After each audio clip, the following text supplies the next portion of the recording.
And I wouldn't sleep the night before. I'd be like, oh my gosh, she's gonna make me like get in touch with my emotions, and I'm gonna have to like go to this dark place.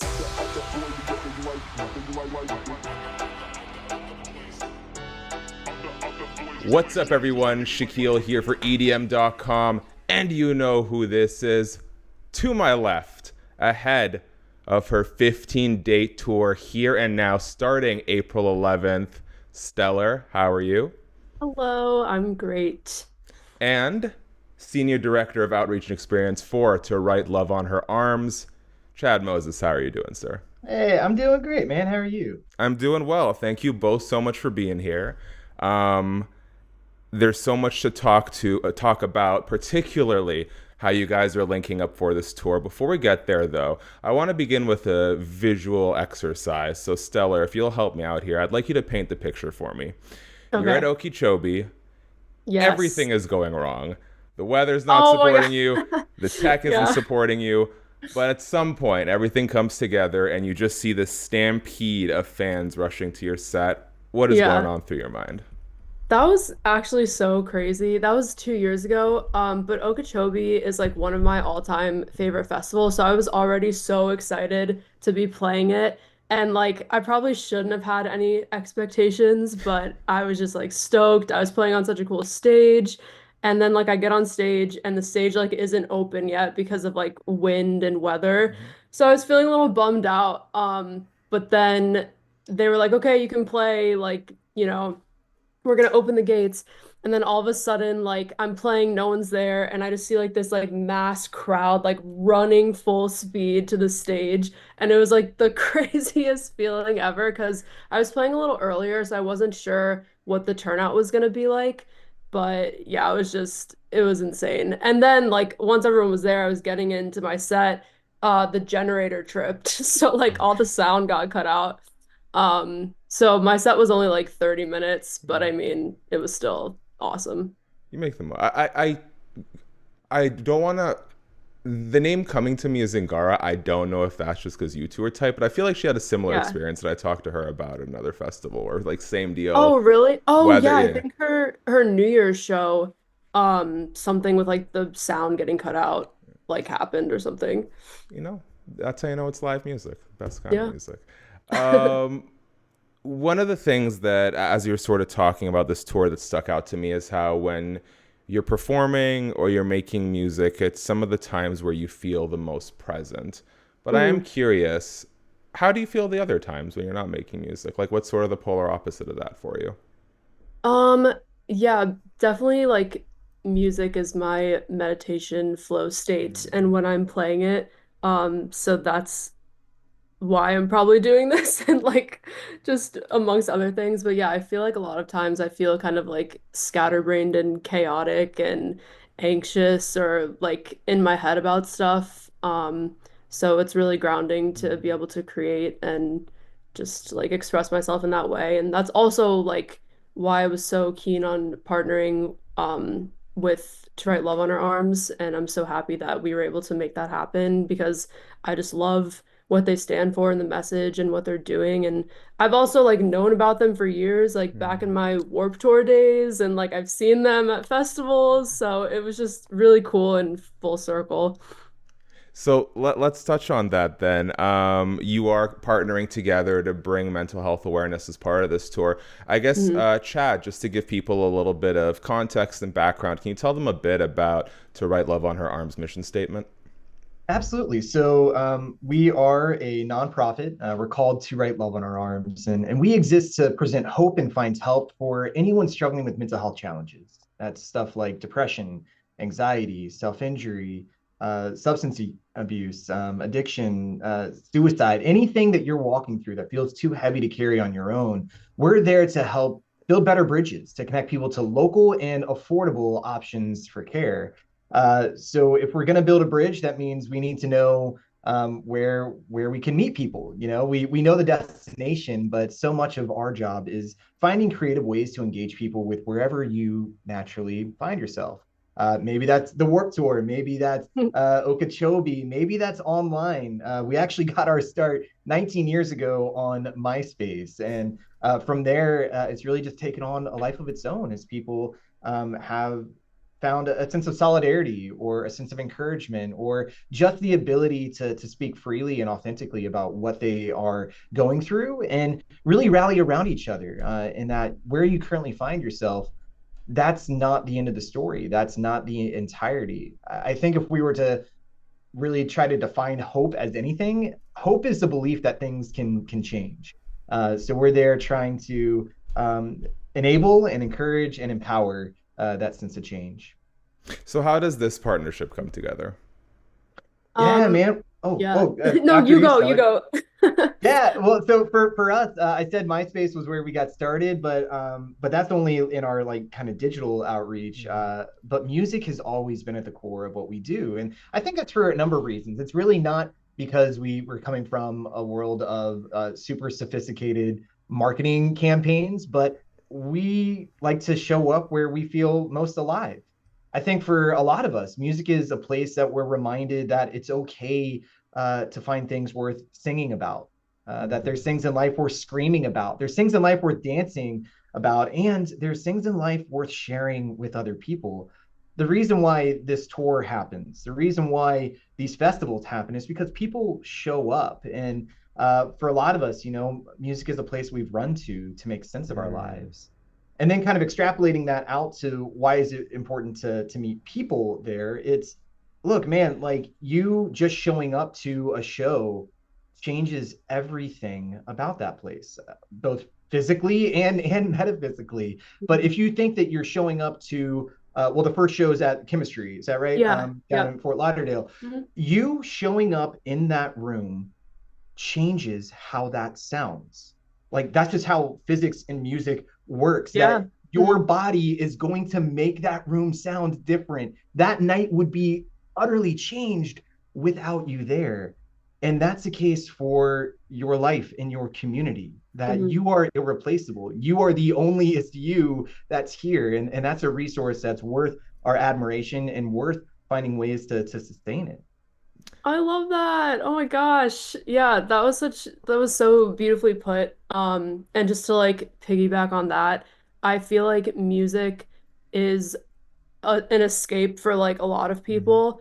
And I know when I first started going to shows, like I was like, wow, this is a place where I feel like fully accepted, where like anything that's happening in my personal life kind of just like disappears and like everyone's here for like one thing and it's so like loving and the energy is high. And like I definitely want to create that with my shows and then also having this partnership just to like have people know that we're there for you and like you have support and like anything you need, like this community like has your back is just so special and I'm just really grateful that like we can do this and have you guys be there. But yeah, and I think the idea that music and creativity is iterative also. Like Stellar, you did not invent the idea of bass music, right? Yeah. Like, but Yeah. at some point you saw someone do that and you thought, man, like I love that, and I wonder what it would sound like through my lens, Hmm. For and sure. mental health works the same way. Like we're not inviting you to invent what sobriety looks like or invent what recovery looks like or invent what it looks like to see a counselor. We want you to trust that other people have been down this road, and we Hmm. want you to see their stories and believe that, hey, yeah, this could be true for you also, if that's something that you're curious about. Yeah, definitely. Stellar, to the Yeah. degree that you're comfortable, of course, is there anything you're willing to share about an experience in your own life that made this such an important collaboration to put forth on your first tour? Yeah, of course. So I've like been in therapy for years, like coming up on like almost 10 years, and it's such like an important part of my life. And like when I was first doing it, I was like very closed off and like scared and like didn't feel comfortable talking to anyone about my problems, but like I knew talking to someone was like the first step in like my healing process because I've just had like really intense anxiety for like my whole life and just like other things I've gone through. I just knew that like seeing a therapist was like what I should do. Um, so it's definitely a journey, but it's been so like eye-opening. I feel like I have so many tools and like I can just like control my thoughts better, my emotions. I can like show up for people better. And like I now like look forward to my therapy sessions where in the Hmm. past I was like scared and I wouldn't sleep the night before. I'd be like, "Oh my gosh, she's gonna make me like get in touch with my emotions and I'm gonna have to like go to this dark place." But like it's so important to like feel about it and to talk about it and just like have someone there that supports you, which is like also amazing. Everything that To Write Love on Our Arms stands for, just like the support in the community, like is just so important. And so yeah, I've always like even before this partnership, I've had like a resources link in my website Mm. with like phone numbers for like suicide hotline or like therapy resources just in case like anyone was curious and like they didn't want to outwardly like say I need help, they could just go to my website and like find those links. So it's always been a part of my project and just like myself, honestly, because I feel so strongly about mental health and mental health awareness. Just because like I feel like I've been through it and I'm now like I just feel like healing is a journey and I'm still on that journey, but I'm in such a better place than I was 10 years ago. So I'm just grateful for all that.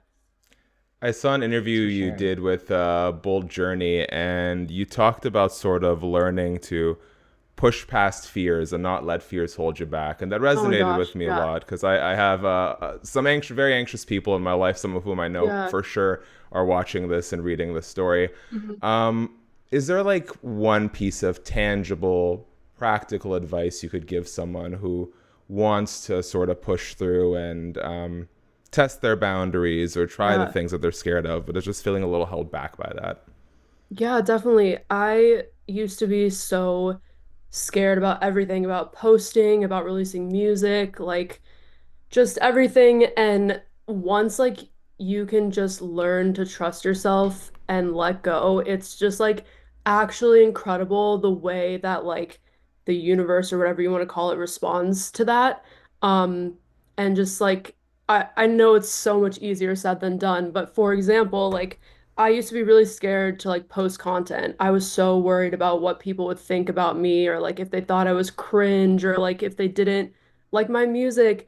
And I remember something my therapist said. She was like, take the Nike mantra and just do it. Like pretend like your Mhm. life depends on it and just post the thing. Like don't look back, just click post. And so I started like doing that every time I would hesitate about posting something. I'd be like, okay, it's life or death, just need to post it and get over with it. And as soon as I started like forcing myself to take that leap, like my videos started going viral. I started getting Mm. like so many followers. And then that in turn just like makes you want to do it more because it's such like great feedback and you're like, wow, these people are resonating with what I'm doing. And it just like creates this like magical cycle. And then your fears just start to dissipate. And even if people say you're cringe or whatever, like it doesn't matter because you've like trained that muscle and you're like now trusting yourself as well. So I just think like taking a little baby step with whatever it is that may be holding someone back, like it's crazy how the world will respond to that or like the universe or Mm. whatever you believe in, like it will have your back and you just need to take the leap and do it. So that's a very serendipitous segue. I was going to save this for later. But on the note of some of your viral clips, having made that sort of evolution in your personal life, what was the experience like literally sitting across from strangers, watching them listen to your music for the first time as you raise their vibrations? Oh, that was really scary. That's actually funny because talking about like anxiety and healing and stuff, like I a lot of times I feel like very centered and like, oh, I got it all together. And then like doing something like that, I was just frozen and like so anxious because like you're just out there vulnerable in a community that's not EDM Mhm. based. So it's just, random passerbyers like that may be curious. So you can't really guarantee what the reaction is going to be. I think it's easier, like if I post something, obviously my fans are going to be like, wow, this is so cool, whatever. But Joe Schmo walking his dog isn't going to necessarily know what that's about. So it was definitely a lesson in sitting in that discomfort and just like Mhm. trusting and putting yourself out there, which I feel like in turn helps you grow. But it was cool. Like all the feedback was really good. It was awesome getting to see people's reactions. And yeah, it was just a cool thing. Uh, Chad, I am curious, specifically as it pertains to the work you do in the EDM community. What is it about the sort of rave culture, rave experience that lends itself so well to mental health awareness? Because, like Steller was talking about, like, and this was very much my experience too. You step into this community and the amount of acceptance and care for one another, it's unlike anything I've seen. I mean, I can't sit down at a festival for 2 minutes to rest my feet without like 15 people walking by asking me if I need water, if I'm good, if Oh, there's yeah. anything they can do for me. Mhm. And it's unlike anything I've experienced in other music scenes. Why do you think these two topics go hand in hand so well together? Yeah. Um, Man, I think, for one part, there is such a difference in absorbing live music from Mm-hmm. recorded music.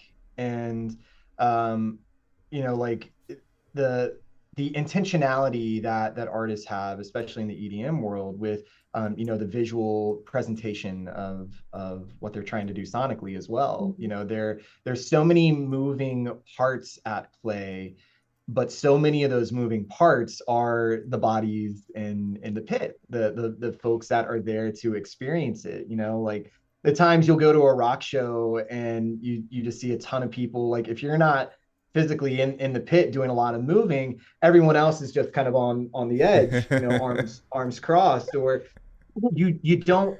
I can't recall ever seeing arms crossed at an EDM Mm-hmm. show. You're just invited to do to react.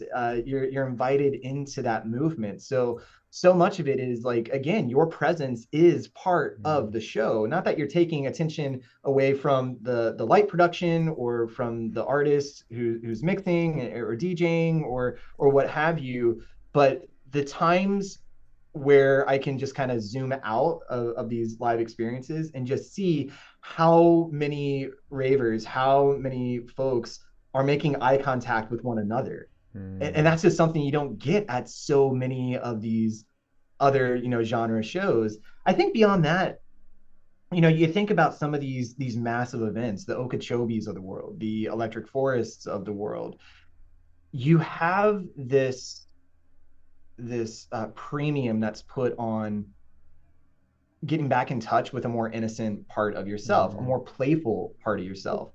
We've forgotten how to play. We've forgotten the joy of giving a little gift. Somewhere along the way, we learn like the value that we of a little trinket that we give to someone is based on the price tag. But a candy bracelet, a little googly eye ring or whatever. Like, I'm the worst at this. At the end of a tour, if you look into my bin of like tabletop gear, the stuff that I need just to present my mission and my brand to people, you're gonna find so many like rubber duckies and Yep. little 3D printed dinosaurs and little stuff that has no monetary value except for it made me smile. And I put it out there in the hopes that it'll make someone else smile. The amount of clips I have on my hats, and I'll forget about it. I'll go to the grocery store and people are like, "Hey, are you good? Like, what's happening?" And I'm like, "Yeah, man, we're all growing." Like we get to be reminded that life is a serious thing, and so we should also play seriously. We should get back in touch with the moments where our best friend can be that stranger that we just met on the bus. That like life was so much simpler before we learned how to be afraid, before we learned what our ego was and all the things we have to do to protect it. But if we can just drop that for a second and just acknowledge the beauty of existing in one another, then man, that makes it so much easier for me to accept myself. Um, if we are so much harder on ourselves, then I think that the greater world is around us, and um, you deserve to have your own back, and you deserve to be proud when someone sees you and smiles. That there's something about you that is utterly irreplaceable. So yeah, I think EDM just gives us an invitation to remind us of what joy feels like. And that joy is way more present in community than just me and my headphones in my car, you know. Chad, I say this sincerely. I could listen to you wax poetic all day. Yeah. Thank. I think both of us are sitting here being like, man, does this man have a way with words? No, for real. I was It like, this could be a 5 hour interview, honestly. Like, there's so much to cover. Well, Well, I mean, it makes it easy when you're, you know, in the same Zoom room as people who care. And I think Aw. that's what so much of this is about. It's like there's 8 billion people on the planet. Not every one of them is going to be my best friend for life. Mhm. Not every one of them's going to understand to write love. Not every one of them's going to you know, vibe with Stellar's music, and that's fine. Yeah. But we're looking for the people that are looking for the people. You know, like Yep. let's find more friends. now, I think Stella's right when she says we could do this for 5 hours. Unfortunately, the Zoom call will kick us out before then. So I'll on the be more way out, concise. no, no, no, no. You have been tremendous. We're actually just about at the end of the questions, but just because it's a little bit easier to do my research on Stellar, I have a few rapid fire questions for you. Sure. Chad, if it sparks anything, though, you're welcome to jump in. First, can we just take a second? I had to mute all my social media feeds while I was at work because my phone was blowing up every single second. One of my friends who's listening knows exactly who she is because she had to DM every separate group chat that we're both in. Oh my gosh. How much were you jumping for joy when GRiZ teased and announced his comeback? Oh, yeah. I mean, if you listen to my music, you can obviously hear the influence, but he's someone that is so inspiring to me. And like obviously his hiatus, like I commend him for that. Like it's so good to take a break for yourself and he's just amazing. But when he announced his return, I was just like scrolling and I saw it and like I just like gasped and was so excited and I was like, we're back. Like I knew that it was gonna be sometime this year because I had the offer for his festival, but I didn't know when the announcement was gonna come, so that was just amazing. What does that opportunity mean to you? I mean, it's just awesome to be recognized by someone that you look up to and that you're so inspired by. And his first like inaugural festival, like that is so special to be a part of. So I'm honored, honestly. I hear that you are a Red Hot Chili Peppers fan. Why is it that Can't Stop makes such a great flip in I'm EDM? saying, I don't know. I just like, I've always said that bass music and dubstep is like the rock of EDM. So Mm. I think it just like flows really well with like the production aspect. And like, that's just such an iconic guitar riff that like everyone knows. So I feel like when you hear that, immediately everyone's like, oh, attention, like, let's do this. And it's just already so high energy. So yeah, I think that helps. And last one, just to tie this all the way back to the start with Oki, Mhm. how do you end up falling asleep at the Jungle 51 stage? Wait, did I say I did that? You said you I did that. probably did. Yeah. Well, so Okeechobee is just it's like 24 hours basically. Oh my God, I forgot I said that. I think I had to But jinx. yeah, Yeah, no. Was it your Reddit AMA or was it an interview you did with a Florida publication? it was Either way, definitely, I mean, it happened. So yeah. I mean, I it gets researched. like freezing at night there, and I think I was like I like couldn't get back to my campsite. Like I didn't know where it was. I was a little disoriented. And like in the jungle, they have all these hammocks set up. Mm. And I was like, all right, this is my bed for the night. And I just like strapped in and wrapped myself in this hammock and like woke up in the jungle the next morning. And I was like, wow, I actually just fell asleep here. Cool. I am far too directionally challenged in my day-to-day life to Same. tell my friends, "Oh, don't worry, I know where the campsite is in the middle Nope. of the dark." Literally no Not once. idea. Not once Yeah, have I not walked past the campsite before having to me as retrace my well.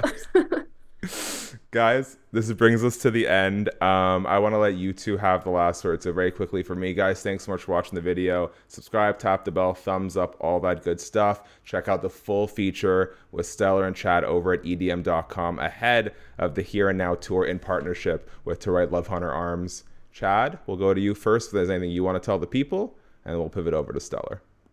Yeah, just again, so thrilled to make new friends throughout this. I know, we've been able to interact with the EDM folk and through the publication for a number of years now. It's just so good to kind of be back with the opportunity to share some more. And for those of you that we are yet to meet or haven't seen in a while, we are so glad that you are here. If you or anyone you love is looking for a little bit of extra support, we have a number of great opportunities for you to do that right here, right now, after this interview comes to a close. Just go to TWLOHA.com. And there you're going to find everything from blogs to podcasts to a page that says find help that will help you find affordable mental health care options by zip code. And that covers every zip code across the states. Of course, we're going to see you at some of these Florida dates for Steller. And then also, just last year, we launched a new page that we call our mental health toolkit. So that's mentalhealthtoolkit.co. There, we have a bunch of tools, just 5 to 15 minute tools to help you build your mental health resiliency. We have interviews with counselors, we have affirmations, we have worksheets, we have a number of ways for you to take those first steps towards a more complete and integrated you. Looking forward to talking to y'all face to face at some of these Yay. Steller shows. And Steller, I am just so thrilled to meet you and to get this chance to do good together. Yes, that is so mutual. I'm just so grateful and honored that you guys were willing to partner with me. And I think our values and messages align so well. So I'm just stoked for this tour, stoked for people to be introduced to your organization and what you guys do. And I feel like we're creating something so special and just like a really uplifting community. So I'm very excited for the tour and everything to come. And thanks for this interview, guys. It was awesome.